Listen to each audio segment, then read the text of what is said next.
The room was quiet, just the faint hum of the heater and the echo of two mismatched heartbeats. Ryan Mitchell, 27, had followed Eleanor Hayes to her modest Vermont home after what was supposed to be an innocent evening of music and conversation, but as the door clicked shut behind them, she took a breath that carried 69 years of secrets. "Before we go any further," she whispered, eyes locked on his, "I've never been with anyone before." Ryan froze. 69 years old. Never. In that moment, everything they thought they knew about love, age, and timing was about to change forever. Tonight we unravel how a woman who had lived nearly 7 decades untouched by romantic love met a man young enough to be her grandson, and why their encounter became a case study that psychologists, social workers, and relationship experts still debate today. This isn't just a story about age gaps or unconventional relationships. This is about the human heart's capacity to surprise us, even when we think we know everything about ourselves. Stay with me until minute 42, when we reveal the one letter Eleanor left behind. A letter that changes everything we thought we understood about this extraordinary story. Before we continue deeper, let us know in the comments where you're watching from. We'd love to hear from you. And if you're new here, click on the subscribe button so you never miss any of our upcoming videos. Eleanor Hayes was born on a cold February morning in 1954 in the small town of Millfield, Vermont. Population, barely 800. Her childhood was shaped by the rigid expectations of her deeply religious parents, Martha and Samuel Hayes. Samuel owned the town's only hardware store, and Martha taught Sunday school at the local Baptist church. From the age of 5, Eleanor was taught that a woman's purpose was to remain pure until marriage, to serve her family, and to never question God's plan for her life. But Eleanor was different. While other girls her age played with dolls and dreamed of weddings, Eleanor buried herself in books. She devoured every novel in the town's tiny library, losing herself in stories of adventure, romance, and worlds far beyond Millfield's borders. Her parents saw her love of reading as a dangerous distraction. "Books fill your head with foolish ideas," her father would say, confiscating whatever novel she was reading. "A good woman doesn't need stories. She makes her own reality through service to others." By age 16, Eleanor had developed into a beautiful young woman with striking green eyes and auburn hair that caught the sunlight like copper. Boys at school began to notice her, but every attempt at courtship was swiftly shut down by Samuel Hayes. "Eleanor is meant for higher purposes," he would tell the young men who dared to ask about his daughter. "She's not like other girls." What Samuel didn't realize was how right he was, but not in the way he intended. The first heartbreak came when Eleanor was 18. His name was David Thompson, and he was the pastor's son from the neighboring town. They had met at a church revival, and for 3 months they exchanged letters filled with poetry and dreams of a future together. Eleanor thought she had finally found her escape from Millfield, a chance at the love she had read about in all those forbidden novels. But when David asked Samuel for permission to court Eleanor, her father's response was swift and brutal.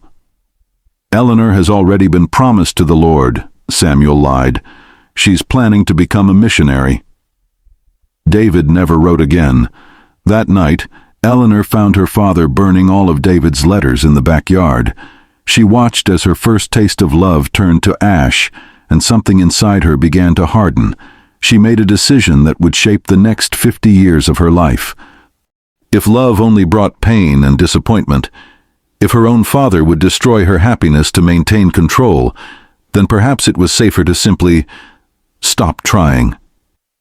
At 18, Eleanor Hayes closed her heart and decided that love was not meant for someone like her, but her quiet life hid a digital secret that no one suspected. Ryan Mitchell was everything Eleanor Hayes was not. Born in 1996 to a single mother in Burlington, Vermont, he grew up in a world where emotional expression was encouraged, where following your heart wasn't seen as weakness, and where age was just a number when it came to genuine human connection. At 27, Ryan had already lived more life than Eleanor had allowed herself in 69 years. His friends described him as an old soul trapped in a young man's body. Ryan always connected better with older people, said his childhood friend Marcus Williams, whom we interviewed for this story. Even in high school, while we were chasing girls our own age, Ryan would spend his evenings volunteering at the senior center, playing piano for the residents. He said older people had better stories, more depth. We thought he was weird back then, but now, I guess we understand why. After dropping out of college to care for his dying grandmother, Ryan discovered his gift for connecting with elderly people who felt forgotten by the world. He started working part-time as a companion for seniors, providing everything from grocery shopping assistance to simple companionship. But his real passion was music. Every evening after work, Ryan would stream live piano performances on various social media platforms, playing everything from classical pieces to modern covers of popular songs. It was during one of these live streams, on a cold December evening in 2023, that Eleanor Hayes first heard Ryan Mitchell play. She had been battling insomnia for months, spending her sleepless nights browsing the internet on the tablet her nephew had given her for her 69th birthday. "You need to join the modern world, Aunt Eleanor," he had said. "There's a whole universe of people out there waiting to meet you." Little did he know how prophetic those words would prove to be. Eleanor stumbled across Ryan's live stream by accident. She had been searching for classical music to help her sleep when his rendition of Chopin's Nocturne in E-flat major filled her small bedroom. But it wasn't just his technical skill that captivated her. It was the emotion he poured into every note. Here was a young man who understood the language of longing, of dreams deferred, of beauty that exists in solitude. For the first time in 50 years, Eleanor felt her heart quicken with something she had long forgotten: possibility. She began tuning in to Ryan's streams every night, never commenting, never revealing herself, just listening. Over the weeks, she learned about his life through the casual conversation he would have with his viewers between songs. She learned about his grandmother's death, his struggles with feeling different from people his own age, his belief that real connection transcended superficial boundaries like age and social status. "Music is the universal language," he would say to his small but devoted audience. "It doesn't matter if you're 18 or 80. When the right melody touches your soul, age becomes irrelevant." Unknown to his regular viewers, Ryan had noticed one particular username that appeared in his stream every single night: Booklover 1954. The account never commented, never requested songs, just watched. There was something hauntingly mysterious about this silent observer, and Ryan found himself wondering who was behind that screen, what they were searching for in his music, what stories they carried in their silence. But Ryan's own text to a friend, sent just minutes before he entered Eleanor's house for the first time, suggests he knew far more than he let on. The first direct contact between Eleanor and Ryan happened on January 3rd, 2024. Eleanor had been watching his streams for over a month when Ryan did something that changed everything. Instead of his usual classical pieces, he began playing a haunting melody she didn't recognize. "This is something I wrote myself," he said to his audience. "I call it Song for the Silent Observer. It's dedicated to someone who's been listening every night but never speaks. I hope you know that your presence is felt, and your silence tells a story too." Eleanor's hands trembled as she realized he was speaking directly to her. Booklover 1954. He had noticed her. After decades of being invisible, someone had finally seen her, even in her hiding. That night, for the first time since joining his streams, Eleanor left a comment. "Your music speaks to souls that have forgotten how to sing. Thank you for the reminder that beauty still exists in this world." Ryan's response came immediately. "Booklover 1954. Finally, a voice to match the presence I've felt all these weeks. Would you like to chat privately? I have a feeling we have more in common than you might think." What followed was 3 weeks of the most intense emotional connection Eleanor had ever experienced. Their private messages started innocently enough, discussions about music, books, philosophy, the nature of loneliness in a connected world. But gradually, their conversations became deeper, more personal, more intimate than anything Eleanor had ever allowed herself to experience. Ryan shared his fears about being different, about feeling like an outsider in his own generation. Eleanor found herself opening up about her decades of isolation, the choices she had made, the life she had never lived. "I've spent 69 years watching life happen to other people," she wrote to him one evening. "Sometimes I wonder if it's too late to start living my own story." "It's never too late," Ryan replied. "Age is just the number of years your body has existed. Your soul can be reborn at any age. I've seen it happen." The turning point came on January 20th. Eleanor had shared with Ryan that she had never been in love, never been kissed, never experienced the physical intimacy that seemed to come so naturally to everyone else. Instead of judgment or pity, Ryan's response was filled with understanding and gentle curiosity. "There's nothing wrong with waiting for the right connection," he wrote. "Some people spend their whole lives having shallow experiences with the wrong people. You've saved yourself for something real." That night, Eleanor made a decision that terrified and exhilarated her in equal measure. She asked Ryan if he would like to meet in person. "I know the age difference might make this seem strange," she typed, her fingers shaking, "but I feel more alive talking to you than I have in my entire life. Would you like to have dinner? Just as friends, of course." Ryan's response came 3 hours later. "Eleanor, I would be honored to meet you. Age is just a number when it comes to genuine connection. How about next Saturday? There's a quiet cafe in Millfield I know you'd love." The week leading up to their meeting was the longest of Eleanor's life. She found herself doing things she had never done before, buying new clothes, experimenting with makeup, even visiting the town's small beauty salon for the first time in decades. The other women there looked at her with curiosity and barely concealed whispers. "Eleanor Hayes is getting all dolled up," she heard one of them say. "Wonder what's gotten into her after all these years."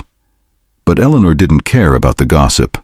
For the first time in her life, she was doing something purely for herself, purely for the possibility of happiness. She kept a diary during those days, and her entries reveal the internal battle between hope and fear that was raging inside her. January 25th. What am I doing? A 69-year-old woman getting ready for a date like a teenager. But when I think about Ryan, about his kindness, his understanding, I can't bring myself to cancel. Maybe it's time to stop being afraid of living. January 26th. Bought a dress today. Blue, like the one I always dreamed of wearing on my first real date. The saleswoman looked at me strangely, probably wondering why an old woman needs such a pretty dress. If only she knew. January 27th. Tomorrow is the day. I haven't slept in 3 nights. My heart races every time I think about seeing him face to face. What if he takes one look at me and realizes this was all a mistake? What if the magic we've shared in our messages disappears when confronted with the reality of who I am? But what Eleanor revealed in her diary the night before meeting Ryan left even those closest to her speechless. January 28th, 2024. The snow had been falling steadily all afternoon, blanketing Millfield in the kind of pristine white silence that made the world feel suspended in time. Eleanor stood at her bedroom window, watching the flakes dance in the glow of the street lamp outside her house. She had changed clothes 3 times, finally settling on the blue dress she had bought earlier that week, paired with her grandmother's pearl necklace, the only piece of jewelry she owned that made her feel beautiful. At exactly 6:47 p.m., Eleanor saw a figure walking through the snow toward her front door. Even through the curtain of falling snow, she could make out Ryan's silhouette. Tall, confident, but moving with a certain nervousness that mirrored her own. She watched him pause at her garden gate, pulling out his phone to send what she would later learn was a text message to his friend Marcus. "I'm about to meet her. I think this might change everything. Wish me luck." The knock on her door was gentle, almost hesitant. Eleanor took one final look at herself in the hallway mirror, whispered a prayer to a God she wasn't sure was listening, and opened the door to the rest of her life. Ryan Mitchell stood on her doorstep like something out of the novels she had spent a lifetime reading. Not classically handsome in the traditional sense, but with kind eyes and a smile that seemed to reach directly into her chest and wrap around her heart.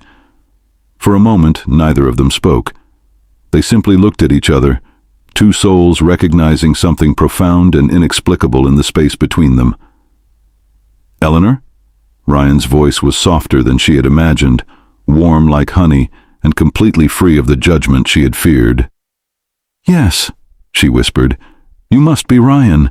I can't believe you're actually here." "I can't believe I almost didn't come," he admitted, then quickly added, "Not because of you, but because I was terrified of ruining whatever magic we've built in our messages. Some things are too precious to risk." "But you came anyway," Eleanor said, stepping aside to let him enter her home. "But I came anyway," he confirmed, crossing her threshold and forever altering the trajectory of both their lives. Eleanor's house was exactly what Ryan had imagined, warm, filled with books, smelling of lavender and old stories. Classical music played softly from a small radio in the kitchen, and every surface seemed to hold some testament to a life lived quietly but thoughtfully. They moved to her living room, where Eleanor had prepared tea and homemade cookies, her hands shaking slightly as she poured. "I have to admit," Ryan said, settling into the chair across from her, "I was nervous about tonight. Not about you, but about whether I could live up to the person you've gotten to know through our messages." Eleanor looked at him with surprise. "You were nervous? I've been terrified for a week. I kept thinking you'd take one look at me and realize what a mistake this all was." "Eleanor," Ryan said, his voice taking on a seriousness that made her meet his eyes, "you are exactly who I hoped you would be. More than that, actually. Your messages told me you were thoughtful, intelligent, kind, but they didn't prepare me for how beautiful you are. No one had ever called Eleanor Hayes beautiful, not in 69 years of life." The compliment hit her with such force that tears sprang to her eyes before she could stop them. "I'm sorry," she said, quickly wiping her cheeks. "I don't know what's wrong with me. I never cry." "There's nothing wrong with you," Ryan said gently. "There's nothing wrong with feeling something real." They talked for hours, about books, music, dreams, regrets, the strange paths that had led them both to this moment. As the evening progressed, Eleanor found herself relaxing in a way she had never experienced before. This young man didn't see her as an old woman to be pitied or dismissed. He saw her as Eleanor, complex, interesting, worthy of attention and care. It was nearly midnight when Ryan finally said he should go. They stood at her front door, both reluctant to end an evening that had exceeded every expectation. "Would you like to do this again?" Ryan asked. "Maybe next weekend?" "I would love that," Eleanor replied, meaning it more than she had ever meant anything. Ryan leaned forward and, with infinite gentleness, kissed her cheek. It was the first kiss Eleanor Hayes had ever received from a man who wasn't a relative. The touch of his lips against her skin lasted only seconds, but the feeling would remain with her for the rest of her life. As Ryan walked away into the snowy night, Eleanor stood in her doorway watching until his figure disappeared completely. Only then did she close the door, lean against it, and allow herself to acknowledge the truth that was blooming in her chest like a flower after decades of winter. She was falling in love. But what Eleanor would confess to Ryan during their second meeting, 3 days later, would leave even this experienced young man completely unprepared for the depth of trust she was about to place in his hands. The second meeting happened sooner than planned. Eleanor called Ryan on January 31st, her voice shaking with a vulnerability that immediately put him on alert.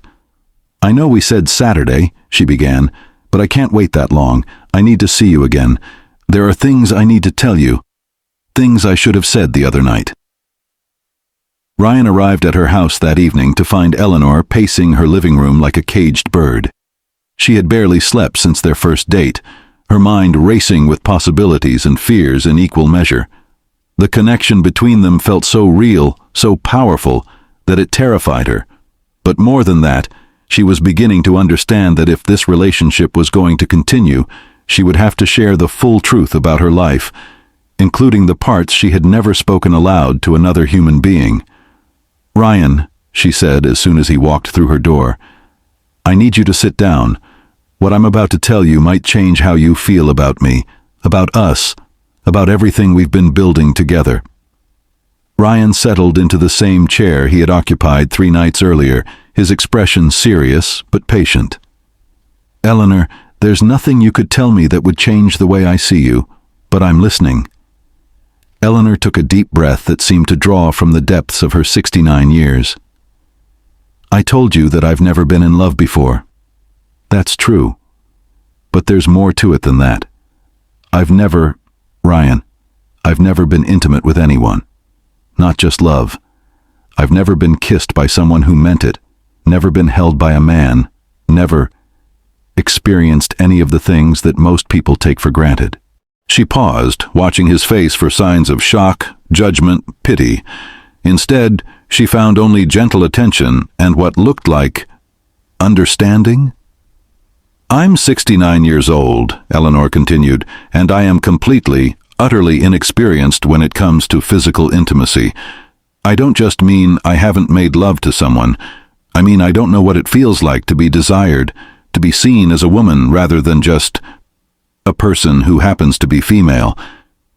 When you kissed my cheek the other night, it was the first time in my entire life that a man's lips had ever touched my skin with intention." Ryan was quiet for a long moment, processing not just her words, but the incredible courage it must have taken to speak them. "Eleanor," he said finally, "can I ask why? Not judging, just trying to understand your story." And so Eleanor told him about her father's control, about David Thompson and the burned letters, about the decision she had made at 18 to simply stop trying, about decades of watching other people experience love, marriage, children, grandchildren, while she remained on the sidelines of her own life, about the fear that had calcified around her heart like a shell, protecting her from hurt, but also from joy. "I convinced myself that I was different," she said, tears flowing freely now, "that I was meant for something higher than earthly love, like my father always said. But the truth is, I was just afraid. Afraid of being hurt, afraid of being rejected, afraid of being vulnerable. And now I'm 69 years old, and I've spent my entire life hiding from the very thing that makes life worth living." Ryan listened to every word without interruption, his eyes never leaving her face. When she finished, he was quiet for a long time, clearly thinking carefully about his response. "Eleanor," he said finally, "what you've just shared with me is the most honest, courageous thing I've ever heard anyone say. The fact that you've preserved yourself, not out of religious duty or moral superiority, but as protection against a world that hurt you, that tells me everything I need to know about your character." He moved from his chair to the couch where she was sitting, close enough that she could feel the warmth of his presence, but not so close as to make her uncomfortable. "Can I tell you something?" Ryan asked. "I've been with other women. I've had relationships, experiences, everything that society tells us we're supposed to have, but none of it ever felt real. None of it ever touched the part of me that your words, your messages, your presence touches. What we have together is more intimate than anything I've ever experienced with someone I was physically involved with." Eleanor looked at him with wonder. "You're not disturbed by my inexperience? You don't think I'm too old, too damaged, too—" "Eleanor," Ryan interrupted gently, "I think you're perfect. Not despite your inexperience, but because of it. Because it means that everything we discover together will be completely ours. No comparisons, no ghosts from the past, no expectations based on what you think you should feel or do. Just us figuring it out together."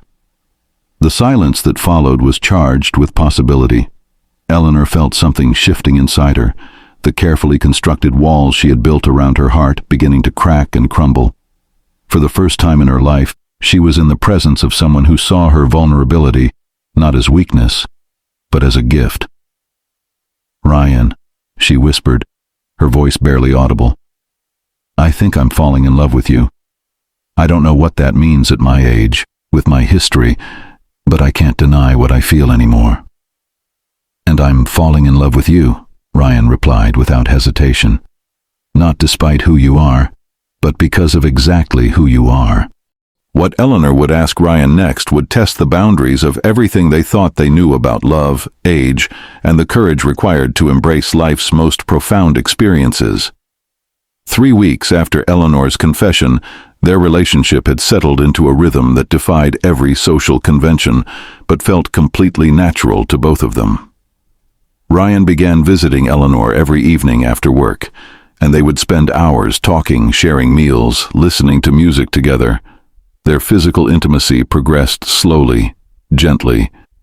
A held hand here, a soft kiss there, embraces that spoke of tenderness rather than passion. But Eleanor was wrestling with desires and questions she had never allowed herself to consider. At 69, having finally opened her heart to love, she found herself wanting to experience everything she had denied herself for decades. The thought both thrilled and terrified her. On February 18th, Eleanor did something she had never done before. She sat down at her kitchen table with pen and paper and wrote a letter to herself, a way of processing the overwhelming emotions and desires that were coursing through her newly awakened heart. The letter, which wouldn't be discovered until weeks later, revealed the depth of Eleanor's transformation. "My dearest self," she wrote, "I am writing this because I need to be honest about what I want, and I'm not sure I have the courage to say these words out loud. I am 69 years old, and for the first time in my life, I understand what it means to be a woman. Not just a person who happens to be female, but a woman with desires, needs, longings that I had buried so deep I thought they were dead. Ryan has awakened something in me that I never knew existed. When he looks at me, I see myself reflected in his eyes as someone beautiful, desirable, worthy of love. When he touches me, even just holding my hand, I feel sensations I didn't know my body was capable of experiencing. I want more. I want everything. I want to know what it feels like to be completely vulnerable with another person, to share not just my heart, but my body, to experience the physical expression of this love that overwhelms me. I know what people would say. A 69-year-old virgin wanting to experience sexuality for the first time. They would call it pathetic, inappropriate, undignified, but I don't care what they would say. I have spent my entire life living according to other people's expectations, other people's ideas of what was proper for me. I will not spend whatever years I have left continuing to deny myself the full experience of being human. The age difference would shock people. Ryan is 42 years younger than me, but when we're together, age disappears. We connect on a level that transcends physical form. He sees my soul, and I see his, and what exists between us is real and pure and deserving of complete expression. I am scared, I am terrified, but I am also, for the first time in my life, truly alive. If I am brave enough to ask for what I want, I believe Ryan will be generous enough to give it to me, not out of pity or charity, but out of love. The letter continued for 3 more pages, detailing Eleanor's fantasies, fears, and hopes with a frankness that would have surprised anyone who knew her quiet, reserved, public persona. But Eleanor wasn't the only one processing complex emotions through writing. Ryan, too, had been keeping a journal during these weeks, trying to understand his own feelings about their unusual relationship. His entry from February 20th revealed the depth of his commitment to Eleanor. "I've never experienced anything like what I feel for Eleanor. It's not just love. It's a sense of destiny. Like everything in my life led me to this moment, to her. The age difference that everyone would focus on feels completely irrelevant when I'm with her. She's more alive, more present, more genuine than any woman I've ever known. I know she wants more from our relationship. I can see it in her eyes, feel it in the way she responds when I touch her. The thought of being her first, of sharing that experience with her, is both an incredible honor and an enormous responsibility. I want to give her everything she's missed, but I want to do it right. She deserves to have her first time be perfect, gentle, filled with the kind of love she's waited 69 years to experience. People would call our relationship inappropriate, maybe even predatory. But they don't understand what we have. This isn't about an older woman being taken advantage of or a young man seeking something unusual. This is about two souls who found each other at exactly the right moment, regardless of what calendar years they were born in. The turning point came on February 22nd, when Eleanor finally found the courage to share her deepest desire with Ryan. Eleanor invited Ryan to dinner on February 22nd with an intention that both terrified and exhilarated her. She had spent the afternoon preparing his favorite meal, arranging candles throughout her living room, and rehearsing the words she needed to say. This would be the night she asked for everything she had never dared to want. Ryan arrived to find Eleanor more nervous than he had ever seen her. Her hands shook as she served dinner, and she could barely maintain eye contact during their meal. Finally, as they moved to the living room for their usual evening of conversation, Eleanor took a deep breath and spoke the words that would change everything. "Ryan," she said, her voice trembling but determined, "I need to ask you something, and I need you to know that I'll understand if your answer is no, but I can't continue our relationship without being completely honest about what I want." Ryan set down his teacup and gave her his full attention. "You can ask me anything, Eleanor. You know that."